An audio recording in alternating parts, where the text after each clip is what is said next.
Make it plain. Make it plain. M.I.P. With Masamela Matfumo. Mark Thompson. Make it plain. Get woke.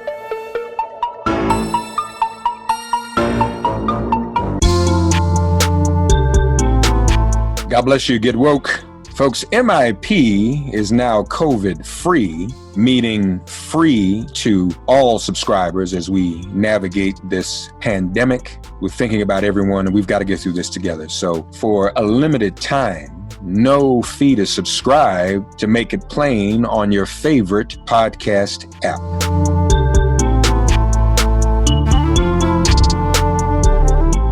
Ladies and gentlemen, there have been a number of discussions here on this show, Make It Plain, about hunger and food, particularly during this pandemic. You'll recall just recently we talked about how you and I may even be eligible for food stamps or SNAP and not even know it.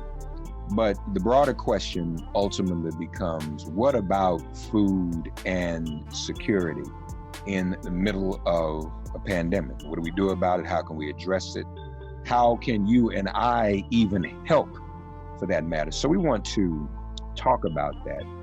We have with us Lorrie Clevenger today, the U.S. Programs Director for the Grassroots Action Network, and our dear friend, no stranger, she's the Senior Director of Programs at WhyHunger, Alison Cohen. I want to welcome both Lorrie and Alison to Make It Plain today. How are you both doing? I think we're doing okay. I'm doing well, Lorrie. I'm doing well, staying healthy. It is a pleasure to be on your show, Mark. Thanks so much for inviting us. Well, no, it's a pleasure to have you. And both of your respective families doing okay also? Yes, Thank they God, are. yes. That's good. That's good to know. Thankful for that. So, Alison, let me begin with you. What has WhyHunger been up to, and what's your mandate? You know, I asked folks before we went on there, asked Alison if she had a new title as a result of the pandemic. But but I have to ask, what WhyHunger do in a moment like this and in a crisis like this?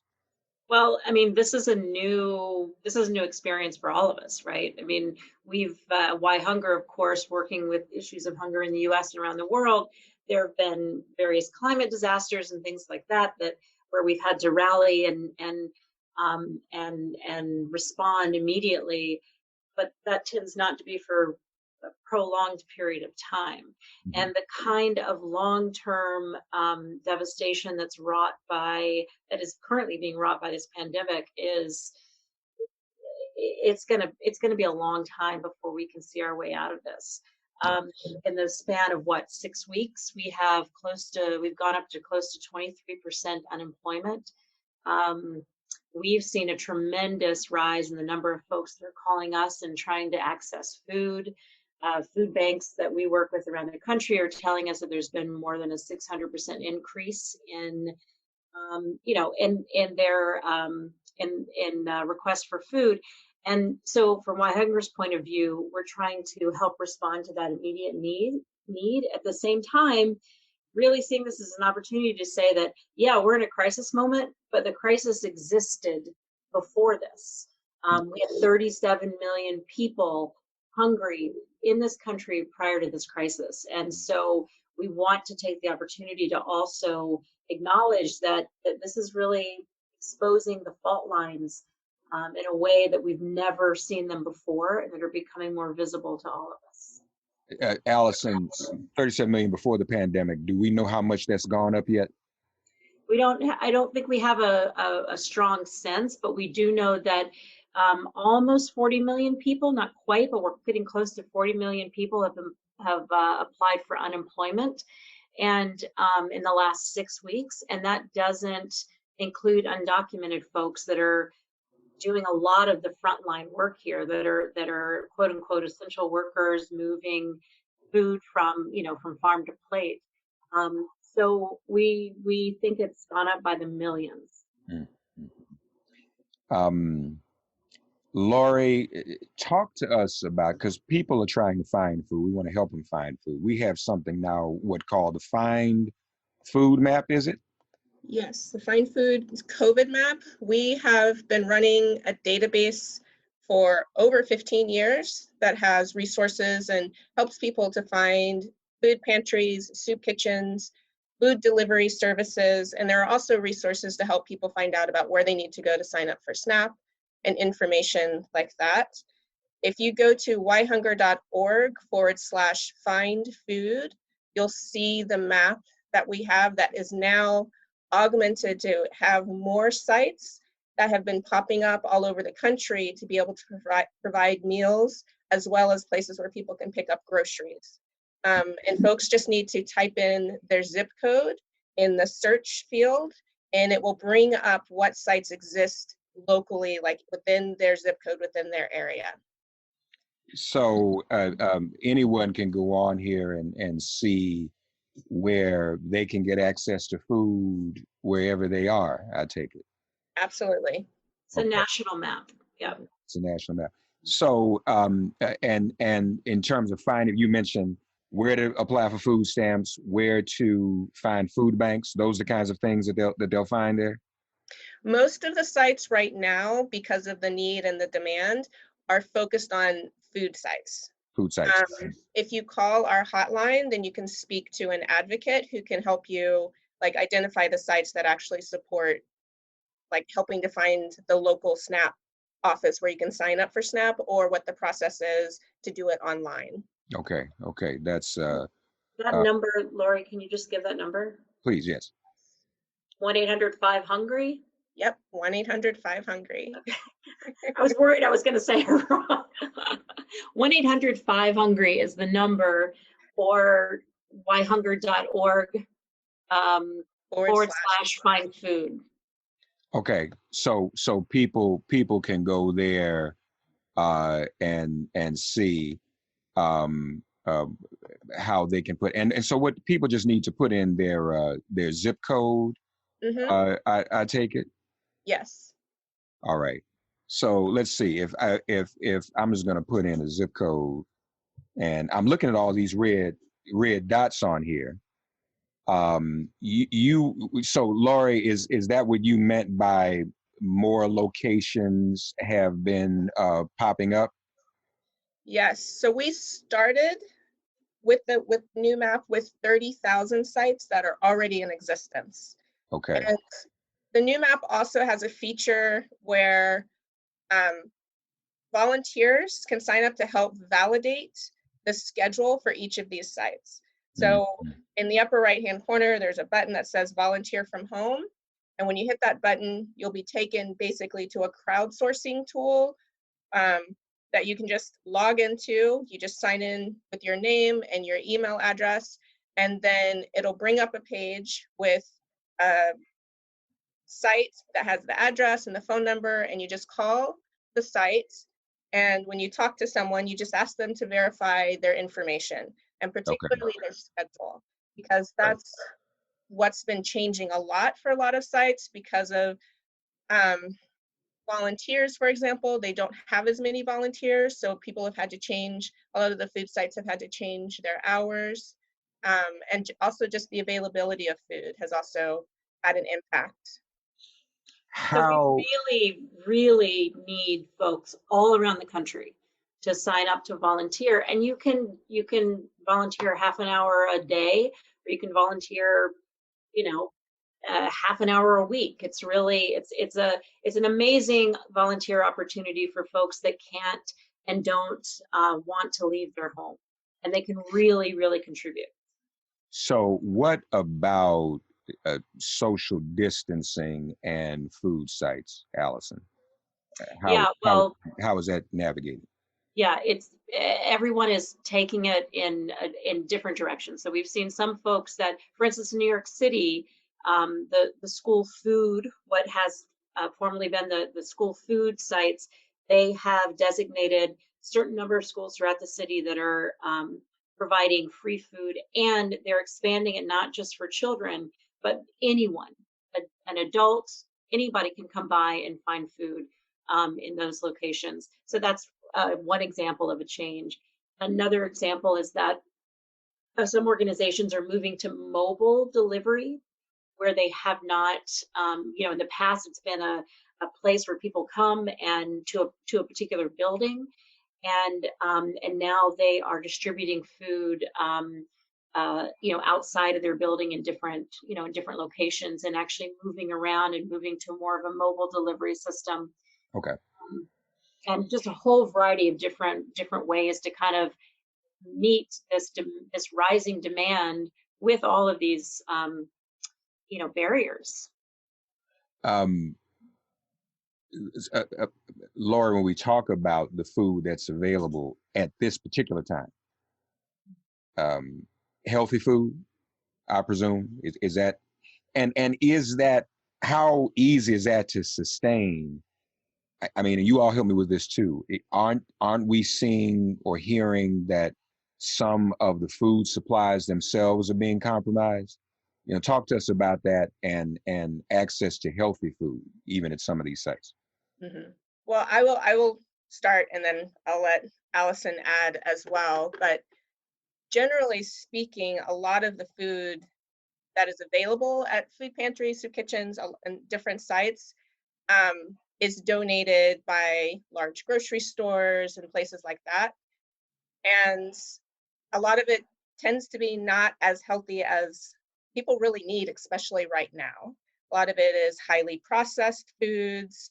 But the bright side is, and I think one of the things that is starting to shift as a result of this, and as a result of the impact that the pandemic has had on food distribution, which has basically kind of, it's slowed down, and there are lots of farmers right now who are struggling to find, to just be able to deliver food to grocery stores because of hours or because places have been shut down. So there's a lot of work happening to connect small producers, especially, with food pantries and soup kitchens, so that folks can actually get access to fresh vegetables and fruit, depending on where you are in the country and what your season is. So that is something that's happening. But part of the work that WhyHunger has been doing even before the pandemic happened is working with a lot of emergency food providers who recognize that food, like charity itself, is not going to end the issue of hunger, and recognize that there are a lot of other systemic issues that need to be addressed to actually end hunger. And so have put a lot of energy and focus into programs, from using access to land that they have to start community gardens and help people to learn to grow their own food so that they have access in that way. There are programs that have work with the folks who come and use their services to actually develop advocacy, so that people who are experiencing these issues can actually go to city halls and community councils and talk about what the real issues are. It's not about there not being enough food. There is so much food. There's so much food that some of it is even being intentionally wasted by companies in order to regulate the prices. Yes. So say that again, because you cut off a little bit. It's some food is being intentionally wasted, you said? Yes. So like milk, for example, there have been several cases where companies have dumped milk because there was so much produced that it lowered the prices on their end. The other thing, even during this pandemic. Yes. Yes. One of the things, Mark, just to compliment what Lorrie said, one of the things we've been working on with Senator Gillibrand's office is an amendment to the CARES Act, the one that the USDA has been championing, that is about getting some of that food that is being dumped and wasted to food banks and food pantries. So the USDA has proposed a program where the large distributors that are part of this food supply chain would get funding in order to be able to purchase from farms and then take it to food banks. This, of course, puts a lot of the money back into the pockets of the big food industry. And Gillibrand's amendment to this is to connect farmers directly to food banks, cuts out the middleman, and allows the farmer to capture a greater percentage of that dollar while getting good, healthy, fresh food directly to the food bank or the food pantry. And we believe that this is critical. And we also believe that it will help us to rebuild some local food and farm economies, and that perhaps it can open the door to a different kind of food system that isn't so vertically integrated, that is very much reliant on relationships, on communities, on the value of really good food. Alison, what's your take on the stories we're hearing? And I think all that's great. I mean, and I'm going to go back more into that later, but what's your reaction to the stories we've been hearing about supply lines? And Yeah. does that impact the stores that would then contribute to the food sites? Yes, definitely. And I think that's why there's been this emphasis and this shift to, we've got all these things that are happening, right? We have people that are working along the food supply chain that are either out of work, or they're being considered essential workers and still having to put themselves at risk. You hear about this in the meat packing industry in particular. Right. So you have the food chain workers that are suffering. You have the small farmers that are accustomed to selling directly to restaurants or directly to farmers markets, and they're having some of those markets that are being closed down, or restaurants are closing. So you have those folks. And then you have the significant increase in unemployment and numbers of people, significant, we're talking 600%, seeking food. Some have never, ever been in a position of needing to get emergency food before. And the US government's response with SNAP is just not enough. And so we have this opportunity to rethink our supply chain. That's going to take political will. It's going to take trying new and different things. And the good news is that with the communities that we've worked with around the country, so many of these models already exist. They are working, and we need to multiply them. We need to provide the resources and the public support and the political support to really reshape our supply chains and our food system. And we have an opportunity to do that now. Yeah. So in the midst of this crisis, and as you well know, Mark, in the midst of any crisis, right, there are places where there are cracks in the system that we see, and the light can come through. And so, at least at WhyHunger, we're trying really hard to deal with the immediate crisis in front of us, at the same time that we're trying to expose a little bit more light so that we can all sort of see where the opportunities are to reclaim a world and a system that is just and that feeds us all spiritually, and nourishes our bodies and the planet as well. Yeah. So part of reimagining and reshaping that supply chain, Lorrie, it would be just that, cutting out the middleman and having farmers go directly to food sites, right? Mm-hmm. I think that's part of it, but I think another part of it is having policies that support protections for farmers and farm workers. Another big part of what's happening and what we're seeing is a number of farm workers who are being exposed to COVID and who are contracting COVID. And a lot of that has to do with just people, like farms, not enforcing people practicing the things that they need to practice themselves, and also not providing the materials like masks and gloves and everything that they need to be able to do that.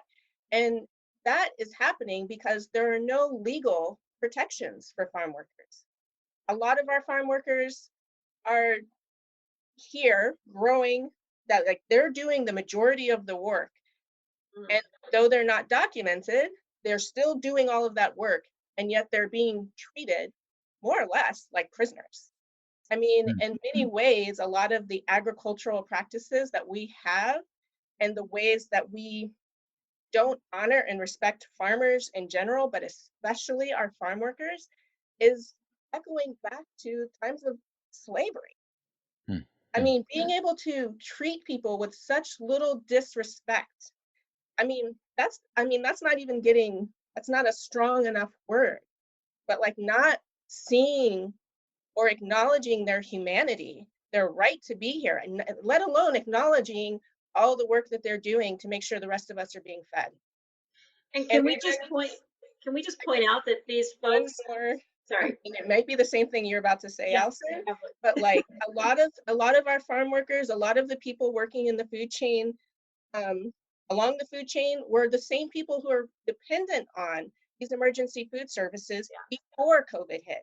And now they are the ones who are like, the impact for them is so intense because now there's like, what, maybe 40 additional million Americans who are trying to get to these services. And these folks, a lot of which may be undocumented, are afraid to go to these services to get access to food. Like, it's unacceptable. It's really unacceptable. So to be clear, Alison, you've got farm workers and those who need food. On those are the both ends of the spectrum. Both are in jeopardy and imperiled right now, while the middleman is the one who's barely touched by this. Is that an accurate? Yeah, in some cases, that's certainly true, and I would say the middleman, but also the larger corporations that are that have helped design this supply chain, such Right. that But that's what I meant by the middleman. That's kind of yeah, exactly. The other thing that I think, well, two things. One is that yes, they're imperiled now. That already existed. It just wasn't as visible, and maybe it wasn't as stark. So we're just seeing an unjust system become more unjust. That's number one. Number two is you cannot take race out of the equation here. When you look at even, purely look at the numbers of folks that are at most risk, the highest number of cases of COVID, it's people of color, right? And we're seeing that in indigenous communities as well, Latinx, Black communities, that these are the populations that are suffering the most and are most at risk. So it's a real opportunity also to, to further expose the kind of insidious racism that we're still dealing with. Yeah. In this country on a structural level. Needless to say, but we'll just say it. Access to nutrition is probably a factor in terms of staying healthy, even in a pandemic. Yeah. Would you not think? I mean, everybody's talking about masks, but we all talk about food too. Yeah. And folk being healthily fed, right? That's not talked about enough. What's good if I got a mask if I don't have access to food? Exactly. Yeah, exactly. Because you can, the evidence is still not strong enough, but more and more you're learning that those who are already compromised or that have underlying health conditions, whether it's diabetes, obesity, a lot of diet related issues, cancers, that those are the folks that are most at risk of dying from COVID-19. And we're seeing that in the actual statistics of those who are suffering and then dying from this. So if we don't start talking about an alternative system of supply soon enough, the one which you both described as ideal to me, if that does not happen soon enough, and if the current system we have begins to falter even more because of people being exposed and illness and dying and everything else, then that's going to put an even larger number of people at risk for food insecurity. Isn't it, Lorrie? Absolutely. Yeah, I mean, we're hearing even the World Food Program, which I'm not usually 100% in alignment with, but even the World Food Program is saying this is the first time in 80 years that we have had global food supply chains that have come to a halt. even during World War II, we were able to move commodities around. We're not doing that now. And not that we want to move commodities around, at least the kind of commodities that are being moved around. Right. But of course, instead of saying, well, what we need is more, local food supply chains, the call is to open up, to reinstate these global food supply chains. But the point is that it is the first time in 8 decades that we have had a situation where global food supply chains have come to a halt. And we are expected to increase the number of people by the end of 2020. We're not even talking a year. End of 2020, the number of people that will fall into acute hunger is expected to reach almost 300 million. So, Lorrie, the other thing we want people to do is consider getting involved and volunteering, don't we? Absolutely. Tell them what we want them to volunteer to do and how they can volunteer. Mm-hmm. Well, an easy way is to help with validating the sites that we were speaking about on the Find Food map. For folks that can, you can also use the map to find food pantries and soup kitchens and call them and ask them what their volunteer situation is and go and help them, because at a lot of sites, many volunteers were people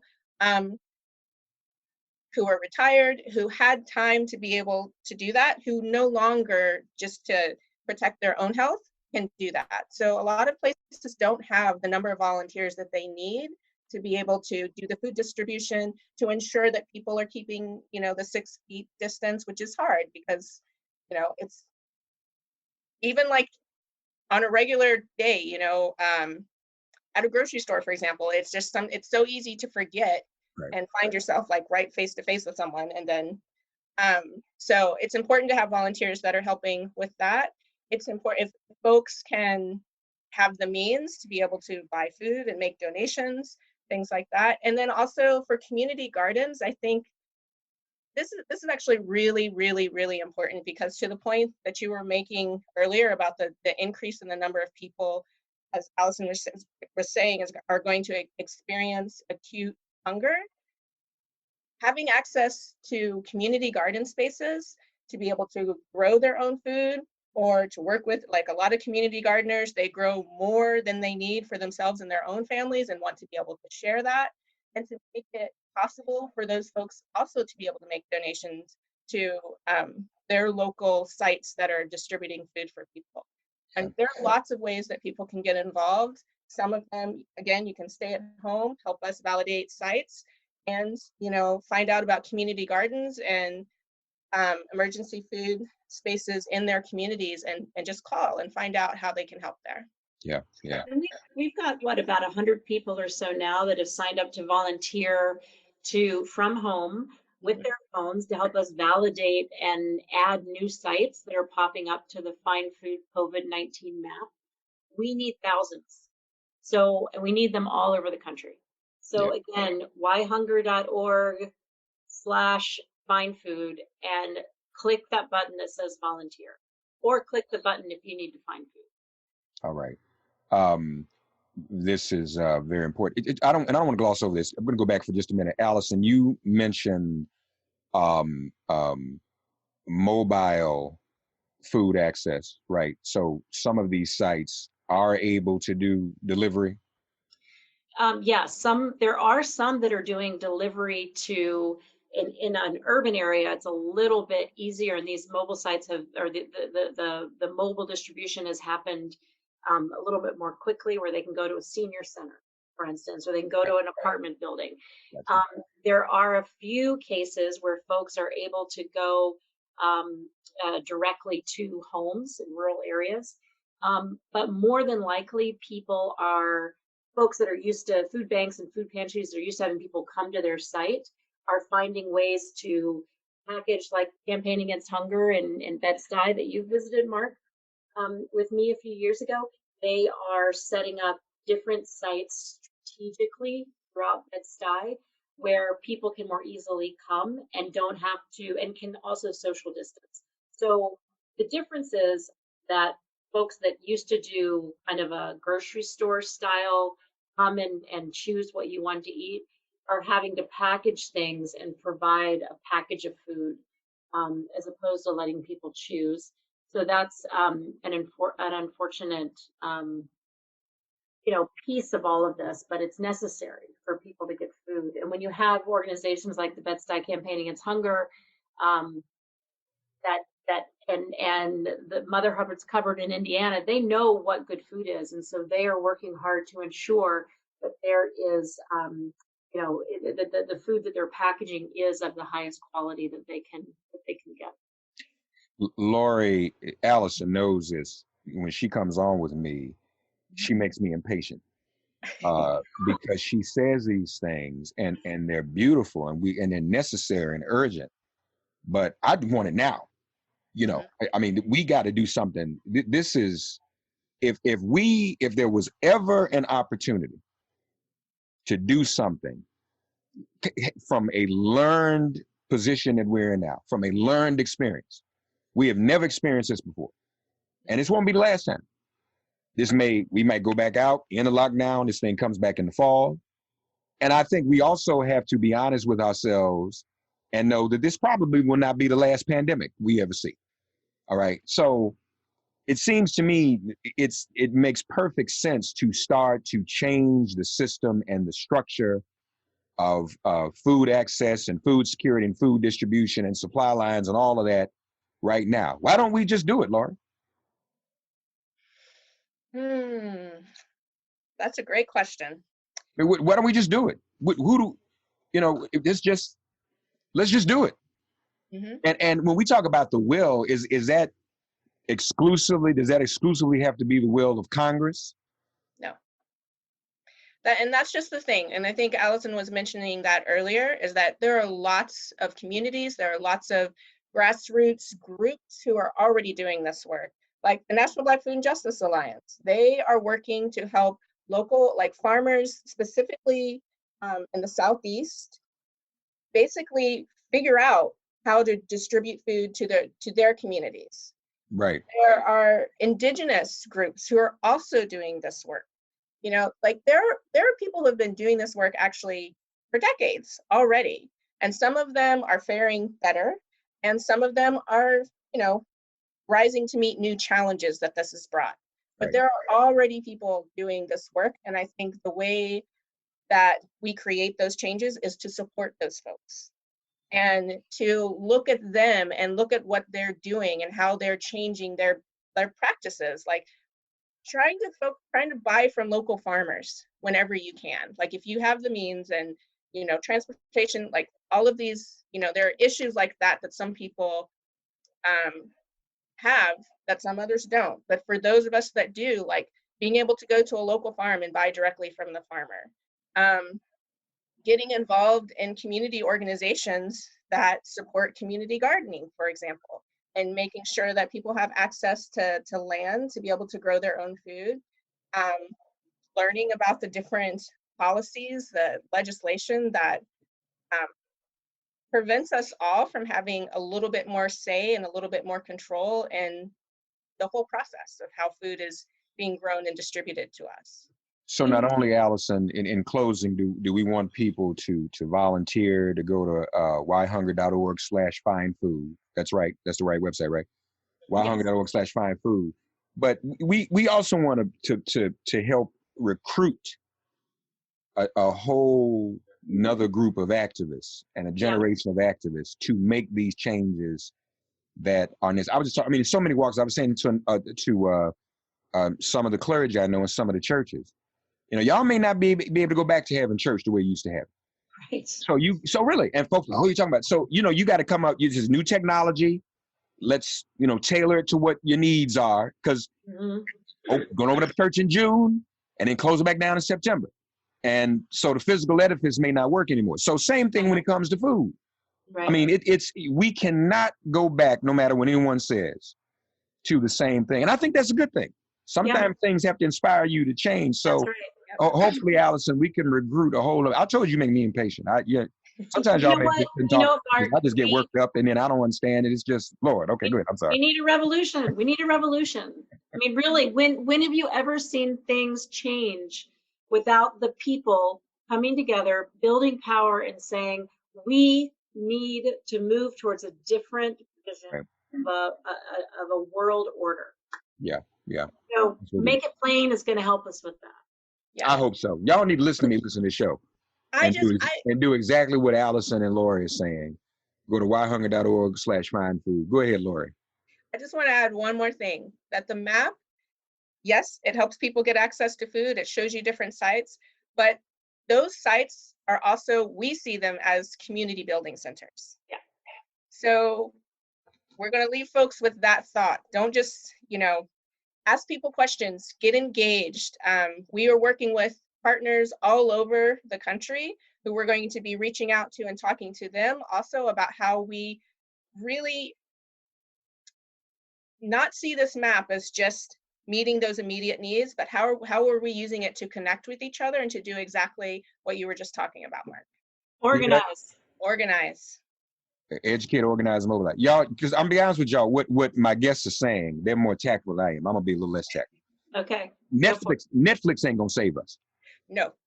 Now, if y'all gonna sit up and just think that watching Netflix for the past 2 or 3 months is gonna make everything better when this ends, it's not. Netflix, Disney Plus, whatever you look at, Hulu, that's not gonna. I mean, that's fine. I mean, I understand people gotta do that, but we have got to change the world that we're in, because there are people in power, as we all know, who don't give a damn, and they're letting people die. Exactly. And they're saying to these workers, many of whom wear the hat of the food insecure and the COVID exposed food worker, they're saying to them, you all go to work every day and just die. We don't care. Some of them even said you have to sacrifice for the rest of us. No. So this is important. Don't make me just one of a handful of people who's passionate about this. Folks, be this way yourself. Because, but for the grace of God. And I know some of you, whether we want to admit it or not, like I said, we did a whole thing on SNAP. A whole lot of folk don't want to admit and don't want to bother to find out whether they're SNAP eligible. More are SNAP eligible than we realize. There's no shame in that because we pay into it. Exactly. Everything that's here, you and I and everybody else have already paid into and made some contribution to. And everyone else around us deserves the right to the commons, that which all of us should share. That includes nutrition. Absolutely. I'm sorry, y'all got me all worked up and I love it. I apologize. No apologies, please. No. Next time I'll try to be on better behavior. Please don't. Be on worst behavior. Thank you. Well, I am at you are as Alison knows, Lorrie, I am always at WhyHunger service. So any more ways I can help, we're gonna promote this, let people know. You all mark this broadcast and share it with others. Spread the word. We absolutely will. No, I mean the audience. I'm saying that I want the audience to do it. I want the audience to spread the word. Y'all are doing your work. Lorrie Clevenger, U.S. Programs Director for the Grassroots Action Network. Alison Cohen, Senior Director of Programs at WhyHunger. So, folks, once again, whyhunger.org/find food. Help those find food. Volunteer to help validate sites. Volunteer maybe even helping some of these sites, because as Lorrie said, let me just do one other thing. We know this too, because we talked about this. We talk about elections coming up. Well, many of the people who are poll workers, election workers, what are they? Many of them tend to be retired seniors. They're at risk. So that means some of us who are younger have to get up off our rusty dusty. It's like we go work at the polls, we need to go work at the food sites. If we're healthy, all right, wear a mask, practice social distancing. Yeah. Don't go to other things that we shouldn't be going to. Some people are doing that and they need to stop. Go to a place where you might actually be able to be of assistance and make a difference in some people's lives, because people are hungry out here. All right, Lorrie and Alison, I'm sorry. Thank you all. Thank you so much, Mark. Thank you, Mark. It's always a pleasure. Bless you both. Thank you. Same to you, Mark. All right. Stay healthy. All right. Yeah. You too. You all. Love to both your families. Thank you. Same to you, You Mark. too. Take care. Bye. God, you are our refuge. Send our ancestors to guard our doors. Cast out this virus from our communities and our bodies. Heal, bless, and protect everyone listening and their loved ones. Thank you for listening to Make It Plain and Get Woke. Remember to listen, like, and subscribe on Apple Podcasts, Spotify, and wherever you get your podcasts. If all minds are clear, it has been made plain.